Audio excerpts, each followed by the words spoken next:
New Jersey forensic accountant here. Today we're going to discuss what is called the economic theory behind a successful business or theory of the firm.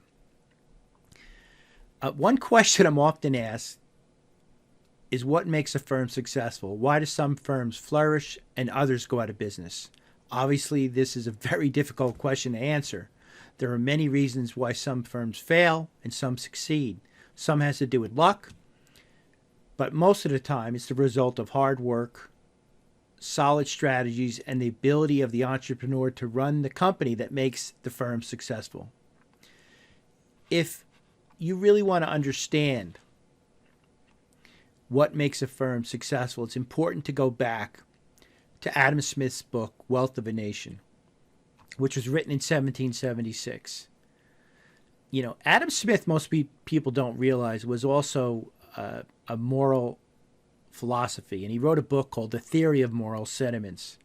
And the reason I'm telling you this is because when you look at Adam Smith's book, where he basically created the four cornerstones of economics, most people think economics has to do with being selfish and that type of stuff, but really it doesn't. It has to do with self-interest. And what I mean by self-interest is that if you run a company, it's in your self-interest to treat your employees good, to be a good member of the community, and not be selfish. And that was one of the first cornerstones of his economic philosophy. The second was division of labor. By dividing labor, you become more efficient. If you try to do everything, it usually doesn't work out well. If you look at the car industry in the early 20th century, when Ford Motor Company started up, they did everything in-house. They made the tires, they made the steel. But now, you look at a car company, everything is specialized. They buy tires from the tire company. They get their metal from the metal company. They outsource a lot of the stuff. And this is a big part of being successful. And also the importance of free markets. Less regulation is usually good for a business. I'm not an anarchist. I don't think we need no regulation, but less is usually better. Look at the deregulation of the telephone company, of all the airplane industry. They all benefited by deregulation. And also to understand that markets are self-organizing. If you apply the first three cornerstones, the market will take care of itself. And Adam Smith had some good examples where he showed that when you divide the job between several specialists, it's much more efficient.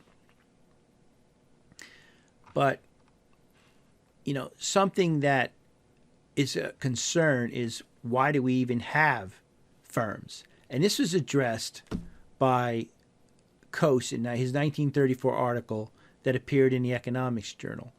Coase basically stated that firms exist because they can reduce cost. It makes sense, right? Firms create internal hierarchies that allow them to operate at lower cost. For example, in a market, you have to negotiate with each person. But if you have a firm, they work together in the firm. You don't have to have contracts with every employee. And that's what makes firms more efficient than the market, if you had to go out and buy all the separate services. Now, if we look at the next step, it's where economists like Adam Smith implied that markets are very similar in traits to biological evolution. And there was a paper actually written by Nelson and Winters, and that's exactly what they talked about. And they said that companies evolve because markets select traits that are appropriate to the environment. The market selects business traits that can thrive and grow. Companies that have appropriate competencies, learning ability, routines, and that are in line with the current market conditions, they'll produce excess profits. Companies that produce excess profits will thrive and grow. And those that don't will end up in bankruptcy. Now, why do some firms succeed and others fail? Stephen Klepper, an economist, did an extensive study that was published in a paper in 2002. And what he found was that companies that enter markets early and grew rapidly produced excess cash flow.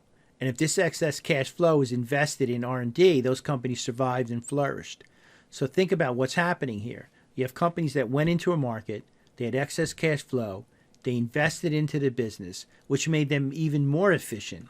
Those companies that weren't efficient were driven out of business, right? And companies thinking of entering that market, they said, I'm not going in that market, it's too competitive.